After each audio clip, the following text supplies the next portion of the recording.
Division के इस तरह के सम में स्टूडेंट अक्सर गलती कर बैठते हैं। क्यों गलती करते हैं? तो वो इस सम को ऐसा समझते हैं कि 5 डिवाइड बाय 5 मतलब मुझे मिलेगा 1 और 5 डिवाइड बाय 5 फिर से मुझे क्या मिलेगा 1 मिलेगा और इन दोनों का अगर डिवीजन करेंगे मतलब 1 बाय 1 और मुझे आंसर क्या मिलेगा 1 मिलेगा। अगर इस तरह से आप भी करते हो तो आपका आंसर रॉन्ग हो जाएगा। चलिए मैं आपको समझाता हूं। देखिए सबसे पहले हमें क्या करना पड़ेगा, इसे मैं मिटा देता हूं। तो देखिए सबसे पहले हमें क्या करना पड़ेगा, ये दोनों का डिवाइड करना पड़ेगा। हमें लेफ्ट से राइट हमें जाना पड़ेगा। तो मान के चलिए अगर मैं 5 को 5 से डिवाइड करता हूं तो मुझे क्या मिलेगा, देखिए ये साइड में जैसा का वैसा मैं लिख देता हूं।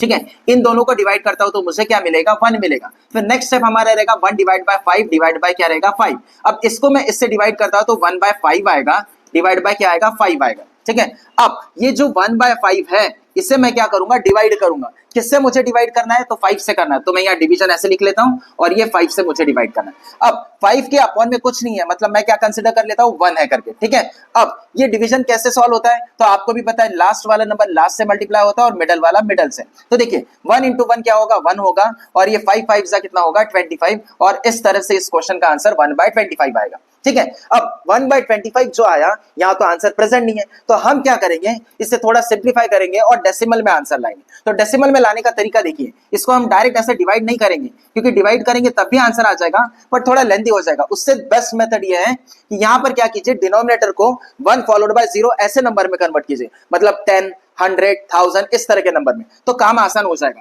तो 25 को 10 में तो नहीं लेकिन 100 में कर सकते हैं। कितने टाइम्स, अगर मैं 4 टाइम्स करता हूं तो नीचे हमने डिनोमिनेटर में 4 से मल्टीप्लाई किया तो ऊपर भी करना पड़ेगा। तो इस तरह से 4 1 जा 4 और ये कितना हो जाएगा 100। और हमें पता है डिनोमिनेटर में अगर 2 जीरो है तो 2 डिजिट के बाद यहाँ क्या आ जाएगा डेसिमल पॉइंट आएगा।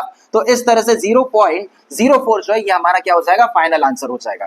अब ये जो सम है इतना लंबा तो हम एग्जाम में सॉल्व नहीं करेंगे, तो एग्जाम में हमें करना क्या है, तो हम क्या करेंगे सिंपली ये जो 5 है ये 5 ऐसे लिख देंगे यहाँ पर ऊपर। ठीक है, देखिए ध्यान से, और जितने भी नंबर जो भी रहेगा फर्स्ट नंबर आप न्यूमरेटर में ऐसे लिख दीजिए, जो भी हो 5 हो 7 हो 8 हो कोई भी हो। ऐसे लिखने के बाद सारे नंबर्स अगर डिवीजन में है तो उन सारे नंबर्स को आप क्या कीजिए डिनोमिनेटर में इस तरह से आप लिख दीजिए।